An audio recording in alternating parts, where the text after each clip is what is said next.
자, 이번 강좌는 이제 건축법상 적용되는 적용 행위에 대해서 나가도록 하겠습니다. 자, 그러면 이렇게 가져가면 돼요. 여태까지 건축법상의 적용 대상을 했죠. 그럼 이제 건축법상 적용 대상 행위. 그럼 행위의 대표적인 것이 바로 뭐냐? 건축이란 말이 있겠고, 대수선이란 말이 있겠고, 용도 변경이란 말이 있겠고, 또 리모델링이란 말이 있습니다. 리모델링. 근데 리모델링은 이쪽에서 많이 강조하고 있지 않아요. 가장 대표적으로 본다면 이 중에서 건축 허가와 대수선, 이것이 바로 허가 대상의 가장 대표적인 것이기 때문에 이게 가장 주 포인트고, 그 다음 가장 중요한 게 용도 변경이구나 하는 걸 알 수 있겠고요. 나머지는 주택법상에 적용받는 행위가 되는구나, 이렇게 보시면 되겠습니다.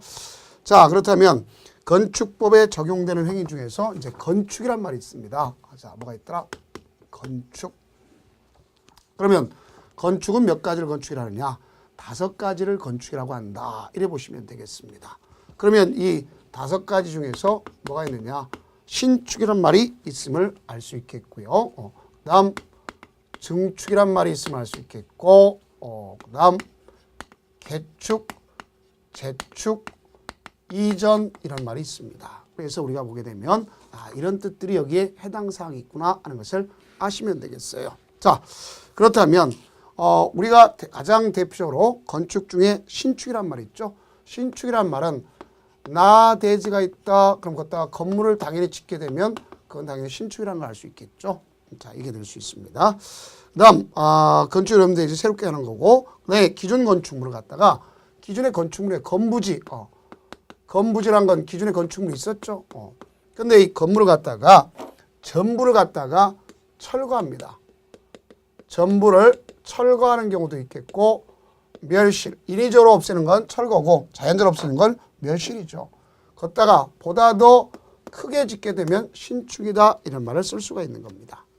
그 다음 부속 건물이 있는 데다가 주건물을 짓게 되는 것도 하나의 신축이 된다 하는 걸 볼 수 있습니다.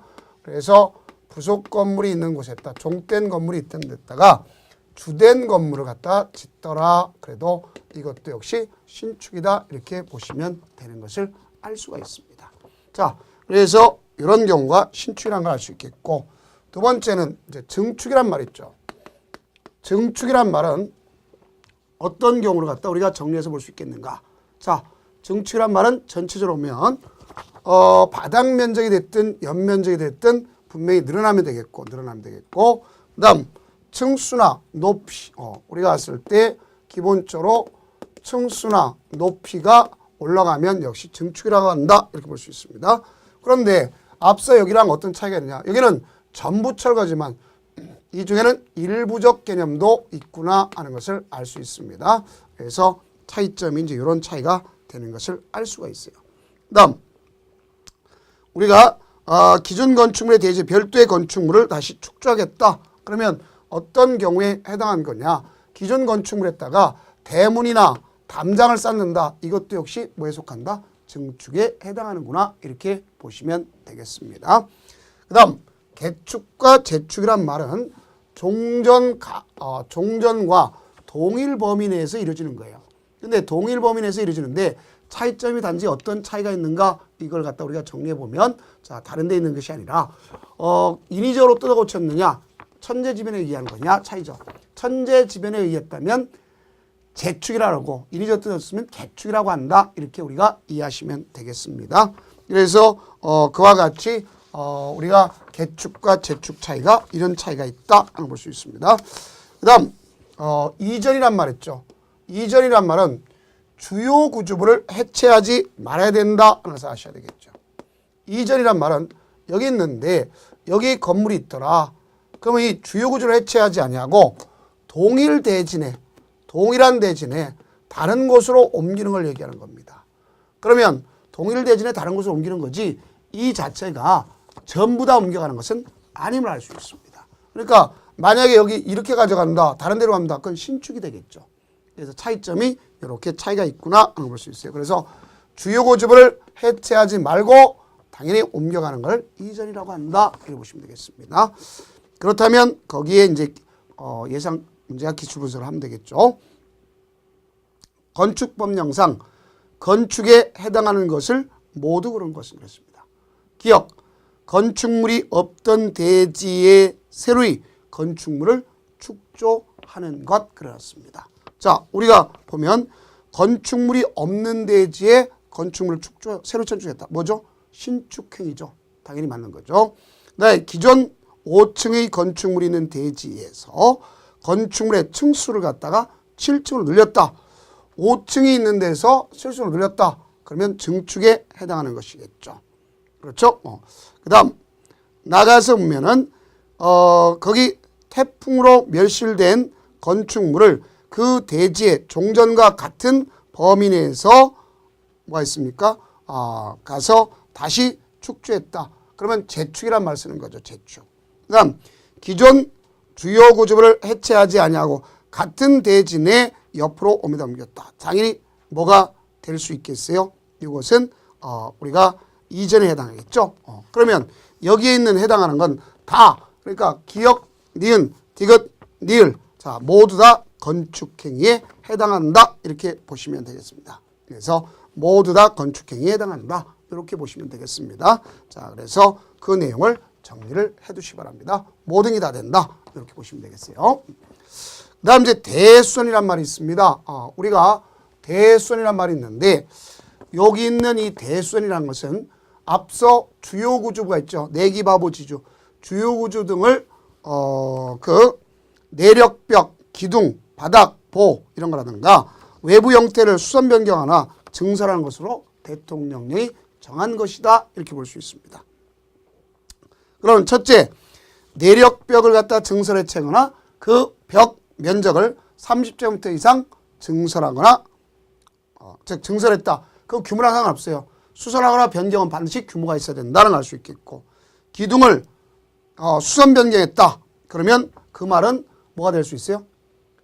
대축이 되는 거예요. 그럼 대수선이라면 몇 개 이상? 3개 이상. 증설해체는 숫자랑 상관없습니다. 그 다음 보를 갖다가 증설해체하거나 3개 이상 수선 변경 그랬습니다. 3개 이상. 그 다음 지붕틀 그런데 석가래를 갖다 제외하고 나서는요. 증설해체하거나 그럼 증설해체는 규모랑 상관없어요. 그 다음에 이걸 갖다 3개 이상 수선 변경 그러면 규모가 있구나. 그 다음 방화벽을 구획한다. 규모랑 상관이 없겠죠. 그래서 화재명이니까. 그래서 방화구획을 한다. 그러면 바닥벽을 증설 해체하거나 수선 변경. 그 다음 주계단, 피난계단, 특별 피난계단을 해체하거나 수선하는 것. 이렇게 볼 수 있겠죠. 그 다음 미관지관의 건축물의 외부 형태, 담장 있죠. 이걸 갖다가 변경하는 것도 해당합니다. 그 다음 다가구 주택 가구 간의 경계벽, 다세대 주택 세대 간의 경계벽을 갖다가 뭐 할 수 있어요? 증설 해체하거나 수선 변경. 다 뭐라 볼 수 있어요? 하나의 대수에 해당합니다. 또 마감 자재가 있죠. 마감 자재를 갖다가 30제곱미터 이상 그 뭐라 볼 수 있냐면 이를 갖다 수선하거나 변경하는 것도 대수에 속한다. 이렇게 볼 수가 있습니다. 그렇다면 문제를 풀어서 보도록 해봅시다. 건축법령상 증축, 개축, 재축에 해당하지 아니한 것으로서의 대수. 여기는 대수를 물은 거죠. 볼 수 없는 것 그랬습니다. 1번 내력벽의 벽면적을 30제곱미터 이상 해체하여 수선 변경했다. 그러면 당연히 내력벽 전체를 다 한 거죠. 30제곱미터. 그러니까 되는 거죠. 자, 그 다음에 건축물의 전면벽 창문틀을 해체해서 변경했다. 그렇습니다. 자, 여기는 분명히 해체해서 변경했는데 자, 우리가 가장 무엇보다도 중요한 내용이 되는 것이 있겠죠. 자, 창문틀 아무 상관없죠. 왜? 내기바보 지주에 해당하는 거 아닙니까? 그런 걸 여러분들이 연상하면 되겠죠. 그래서 2번 틀렸고 미관지구 안에 건축물의 담장을 변경했다. 그럼 외부 형태를 변경한 거 당연히 되겠죠. 건축물의 방화구역을 위해서 바닥 또는 벽을 해체하여 수선했다. 당연히 맞죠? 그 다음 방화벽 규모선. 다세주택의 세대 간의 주요 구조부인 경계벽을 수선하는 행위 당연히 되는 것을 알 수가 있습니다. 자, 이것도 역시 우리가 봤을 때 전체를 건축법에서 적용하는 행위로다 볼 수가 있구나 알 수 있겠죠. 다음은 이제 세 번째는 해당하죠. 용도 변경 아주 중요하죠. 우리가 봤을 때 이 용도 변경 그래도 매년 출제되다시피 했죠. 그럼 여기 있는 용도 변경이다. 그런데 자, 여러분들 건축물의 용도라는 것은 대부분 유사한 구조를 묶은 걸로 얘기한다 했죠. 그럼 용도 변경하려면 당연히 건축 기준에 맞게끔 해줘야 된다는 걸 알 수 있겠죠. 그러나 우리가 용도라는 것은 28개가 있지 않습니까? 그럼 28개를 다 할 수 없어서 같은 시설군을 묶습니다. 시설군을 묶는데 9개의 시설군이 되더라 하는 볼 수 있어요. 그래서 9개의 시설군에 대해서 우리가 정리를 해보면 되겠습니다. 그래서 그 내용 가지고 정리하는 것이 가장 중요한 현명한 방법이다. 교재도 있죠. 자, 그러면 우리가 어떻게 정리하는 거냐? 위에서 아래로 가져간다. 그러면 뭐냐? 자, 산, 전, 문, 영, 욕, 근, 거, 기. 근주기 해도 되고 근거기 해도 상관없습니다. 자, 그러면 여긴 자동차 관련 시설 최상위 시설입니다. 나의 산업 등 시설. 산에는요, 대부분 사람들이 대한민국 사는 의역하라고 하는 거죠. 자, 여러분들 연상하라는 거죠. 묘지가 참 많습니다. 묘지를 간 사람은 자, 어떤 사람입니까? 위가 고장 나서 이게 바로 뭐라고 쓰면 우리가 갔을 때 재활용 시설 같은 거인 거죠. 그래서 고물상 같은 것으로서 위가 쓰리고 공창이면 묘지로 운반해서 장례 치르더라. 그러면 위험물 처리, 이게 이제 자원순환 관련 시설 밖에서 쓰레기가 공장, 창고, 묘지, 운수시설, 장례식장이 산업 등 시설에 속한다. 볼 수가 있습니다. 과거에 장례식장은 권자에서 제일 밑에 있다. 이제 위로 올라갔죠. 그 다음 전기는 방전되는 것이다. 그럼 방송통신 발전시설 얘기하는 겁니다. 문화집회시설은요. 문종의 낙관이 필요한다. 떼거리치면 보이죠? 돈 달라고. 그래서 문화집회시설, 종교시설, 위락시설, 관광, 휴게시설 이런 게 있습니다. 자, 영업시설이라면 세일즈맨을 연상하시면 되겠죠. 영업시설은 판매가 운명이요, 숙명이고 고통이다 볼 수 있어요. 자, 그래서 우리는 봤을 때 요게 판매시설, 요게 운동시설, 요게 우리가 봤을 때 숙박시설, 그 다음 고통이다 그랬죠. 다중이용시설. 그래서 500점부터 미만이면 다중이용시설로서 2종 근생이고 500점 더 넘게 되면 다중이용시설 숙박시설이다 볼 수 있어요. 그 다음 교육에 봅니다. 그래서 교육 의료시설인데 의대는 노교수가 많죠. 그래서 의료시설, 노유자 관련 시설, 교육시설, 수련시설. 그 다음 근린생활시설은 1종, 2종. 1종은 있어야 될 것이고 규모가 작은 것. 2종은 있으면 편한 것이고 규모가 큰 것. 그 다음 주거업무시설은 단독주택, 공동주택. 단독주택이 있고 공동주택이 있겠고 그 다음에 업무시설이 있고 교정군사시설이 있다. 볼 수 있겠습니다. 그 다음 기타 시설은 여러분들이 동식물 관련된 시설이죠. 그렇다고 동식물을 얘기하는 것이 아닙니다. 축사, 퇴비사 같은 거죠. 그래서 위에서 밑으로 내려가면 신고하는데 누구한테 신고하느냐? 자, 시장군수 구청장한테 신고하는 것이라 볼 수 있겠고 거꾸로 아래에서 위로 올라가더라 그러면 허가받는 거죠. 누구한테? 자, 시장군수 구청장한테 한다. 내가 서울특별시 예를 들어서 금천구에서 하겠다, 구로구에서 하겠다 그러면 서울특별시랑 상관없어요. 허가권은 서울특별시장이 될 수도 있지만 자, 용도 변경할 때는 구청장이 다 하는 것이다. 이렇게 보시면 되겠습니다. 그래서 하위 시설 내려간다. 내림차순은 신고. 상위 차순 올라간다. 그러면 큰 것으로 올라가니까 우리가 여기서 밑에서 위로 올라간다. 그러면 그거는 허가 대상이구나 볼 수 있어요. 그래서 위에서 아래로 내려간다. 신고. 밑에서 위로 올라간다. 허가 대상이다. 이렇게 볼 수 있겠죠. 그러면 우리는 만약에 같은 시설군 간에 움직여진다. 동종 간에 움직이는 게 아니라 같은 시설군 간에 움직여진다. 그러면 대장상 고쳐주세요 하지만 예를 들어서 우리가 내가 단독을 다각으로 바꿨다. 단독이 있죠. 네, 연립을 갖다가 자 다세대를 연립을 바꿨다. 공동주택이죠. 그럴 때는 할 필요가 없는 겁니다. 그러나 우리가 일반적으로 위에서 아래로 가졌다. 밑에서 위로 가졌으면 허가받고 신고했으면 건축물 대장상의 소관청인 바로 자시장구청장이 직권하고 수상하죠. 그러나 바로 만약에 그래서 판매시설 갖다 숙박시설 바꿨다. 그러면 허가도 아니고 신고도 아닙니다. 그러니까 바꿔주세요. 이렇게 요청해야 되겠죠. 대장상 변경 신청을 해야 되는 것이다. 이렇게 정리를 해두면 되는 것을 알 수가 있습니다. 그래서 이제 그런 내용들을 가져가면 되겠고, 또 하나는 이제 용도 변경도 하나의 우리가 앞서 봅시다. 건축의 건축과 대수는 허가 대상이죠. 근데 용도 변경도 자 시장군수구청장한테 하는데 마치 건축 허가와 같이 쓰이는 경우가 있더라. 그래서 두 가지가 바로 뭐냐? 그것은 하나는 가서 사용 승인 받는 경우가 있겠고, 하나는 설계가 필요한 경우다.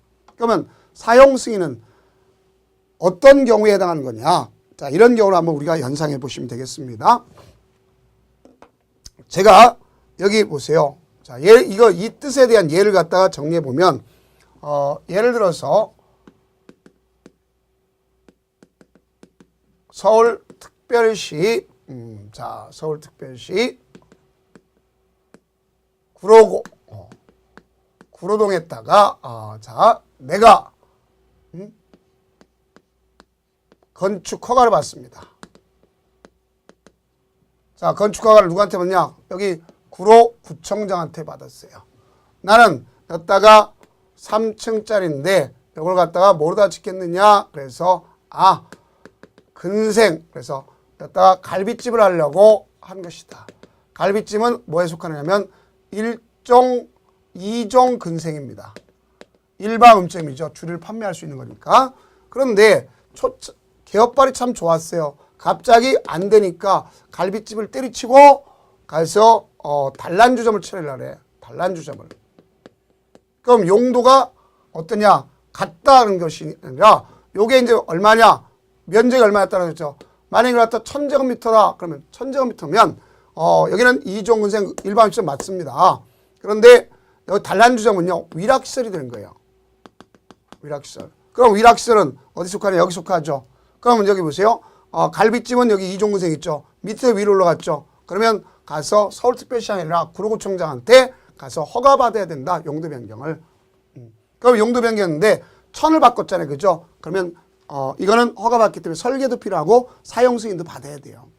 그 다음 내가 단란주점 때리치고 나서 이걸 갖다 안 되겠다. 그래가지고 뭘로 바꾸냐? 소위 판매시설로 다 바꿨습니다.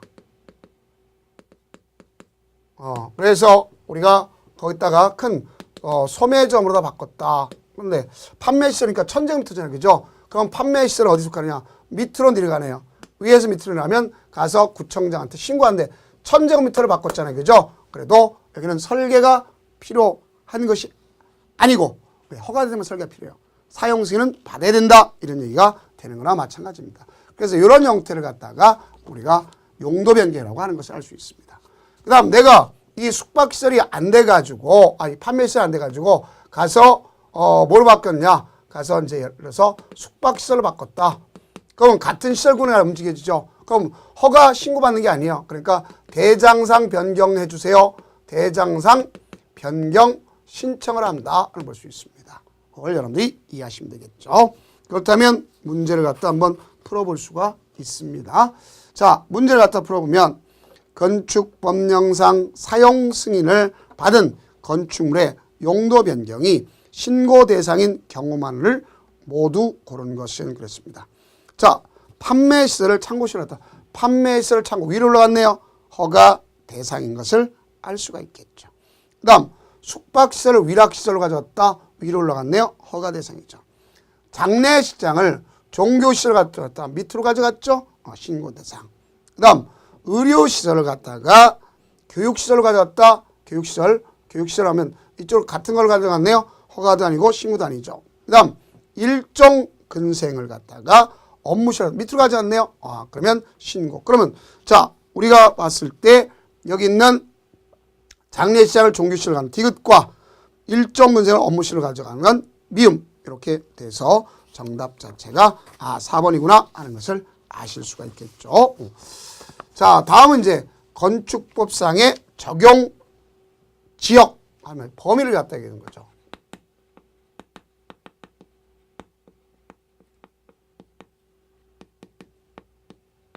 소위 범위를 얘기한다. 볼 수 있겠죠. 여태까지 건축법의 적용 대상물, 건축법의 적용 행위, 그 다음 건축법의 적용 범위 그려놨죠.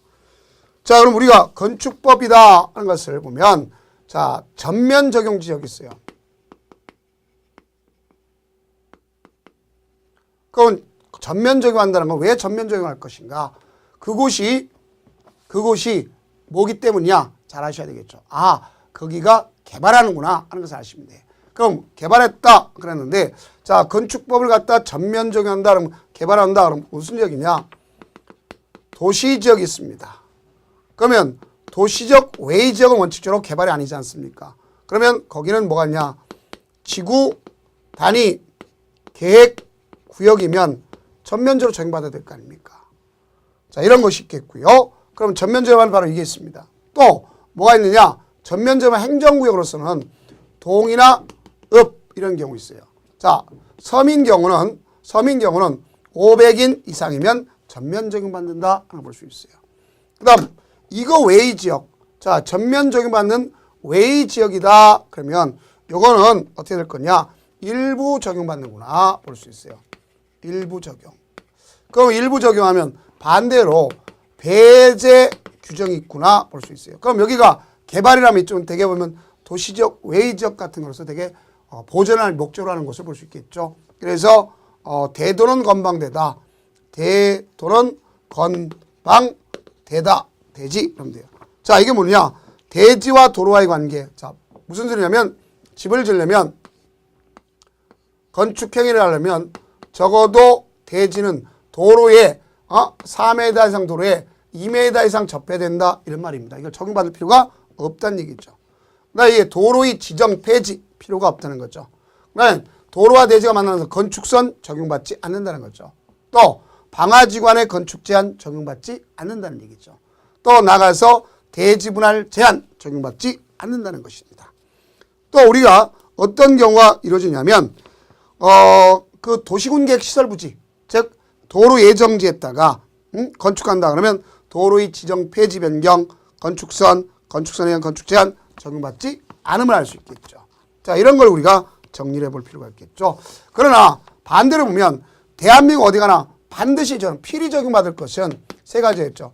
건폐율, 용적률 높이는 어디 가나 필히 적용받는 것을 알 수가 있습니다. 이런 거 가지고 공부를 해야 되겠구나 하는 것을 아시면 되겠죠. 자, 그렇다면 이제 거기에 따른 문제를 한번 섭렵해 볼 필요가 있는 거 아닙니까? 건축법령상 건축법의 적용에 관한 설명 틀린 것. 철도, 선로, 부지에 있는 플랫폼. 자, 이거는 분명히 건축법을 적용받지 않죠. 그렇죠? 그럼 건폐율 적용받지 않습니다. 또 고속도로 통행료 징수 건축법 자체에 적용받지 않죠. 그러니까 대지분할 제한 적용받지 않습니다. 그 다음 지구단위 계획구역이 아닌 도시적 바뀌죠. 그럼 바뀌는데 지구단위 계획구역이 아니다. 그러면 거기는 대지분할 제한 적용받지 않는 것이구나.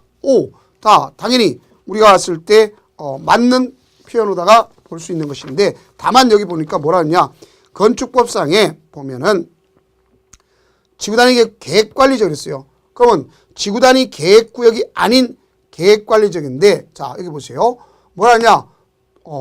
그러면 지구단위 계획구역이 아니었죠. 그럼 계획관리 원칙에 적용받지 않잖아요. 또 동읍 아니다 그랬습니다. 그럼 적용받지 않지 않습니까?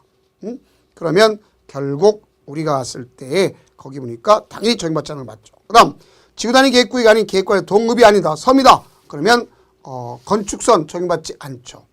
그 다음 지구단위 계획구역이 아닌 계획관리 동읍 안에 있는데 자, 용적률. 자, 보세요. 건폐율, 용적률 높이는 어디 가나 전면적으로 다 적용받는다 하는 것을 아시면 되겠죠. 그래서 이 내용은 역시 틀렸구나 하는 걸 알 수 있습니다. 다음 이제 건축법을 적용할 때 특례가 있습니다. 자, 그러면 여기에 특례가 있는데 어떤 특례가 있느냐? 리모델링 있죠. 자, 지금 리모델링은 건축물의 노화를 억제하고 기능 향상을 위해서 대수선하거나 일부 증축하는 거죠. 그러면 처음부터 공동주택을 지을 때 리모델링이 용이한 구조로 짓겠다. 이런 경우 있을 수 있어요, 없어요? 있죠. 그러면 리모델링이 용이한 구조로 짓겠다. 그러면 뭐 할 수 있느냐? 가서 완화시킨단 말이야.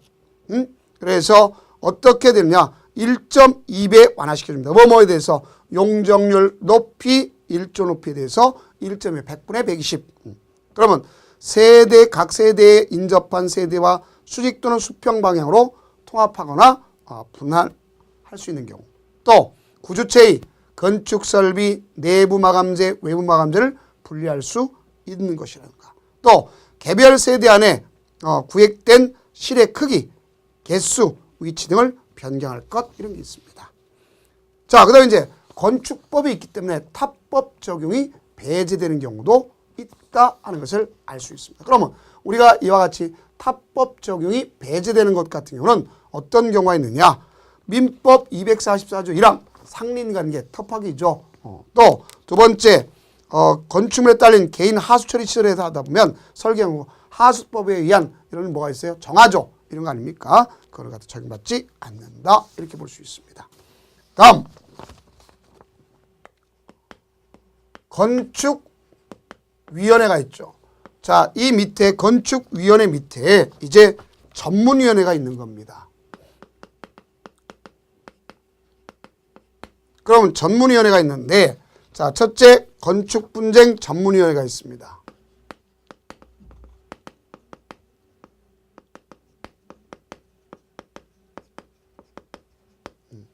그래서 이 건축분쟁 전문위원회가 있다 하는 걸 볼 수 있겠고요.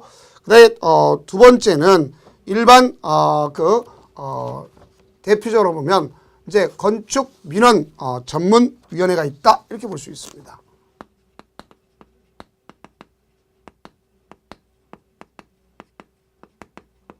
그래서 이것이 개정이 됐다, 이렇게 보시면 되겠습니다. 그래서 과거에는 중앙과 지방이란 말 썼는데, 자, 이거는 국토부에다만 두는 것을 볼 수 있겠고, 자, 이거는 일반적으로 지방에다 두는 것이다, 이렇게 볼 수 있어요. 그래서 과거에 지방에 있던 위원회 자체가 이렇게 좀 개정됐다, 이렇게 여러분들이 좀 이해하시면 되겠습니다. 자, 그렇다면 여기 중에서 가장 중요한 것은 이 건축 분쟁이다. 그러면 건축을 갖다가 허가와 관련된 것이 아니라 일반적으로 보면 그 건축 관계자와 건축물 등에 대한 피해, 인근 주민, 또 건축 전문 기술자와 인근 주민, 건축 관계자와 건축 관계 전문 기술자의 분쟁, 건축 관계자 간의 분쟁, 인근 주민 간의 분쟁, 관계 전문 기술자 간의 분쟁, 이런 것을 위해서 나타난 것이다, 이렇게 볼 수 있습니다. 자, 여기에 대한 일반적인 그 전문적인 내용 자체는 여러분들한테 굳이 가져갈 필요가 없겠고요. 그 다음에 이제 뭐가 있느냐? 이 분쟁이 이루어지면 가서 조정을 할 경우 아닙니까? 그러면 조정은 우리가 크게 조정 신청은 해당 사건의 당사자는 일명이 하고, 재정은 당사자 합의를 합니다. 그래서 기본적으로 보면 조정 신청을 받았으면 60일 내, 재정 신청은 120일 내 하도록 되어 있다, 이렇게 아시면 되겠습니다. 그럼 조정한다면 조정안을 갖다가 당사자한테 제시를 하는 거예요. 뭘 제시한다? 조정안을 당사자한테 제시를 하는 거예요. 그러면 그 제시를 했으면 받아들일지 여부를 갖다가 60일 내 아니라 15일 내 수락 여부를 갖다 알려줍니다. 그러면 수락을 했다. 그럼 즉시 조정조서를 작성을 합니다.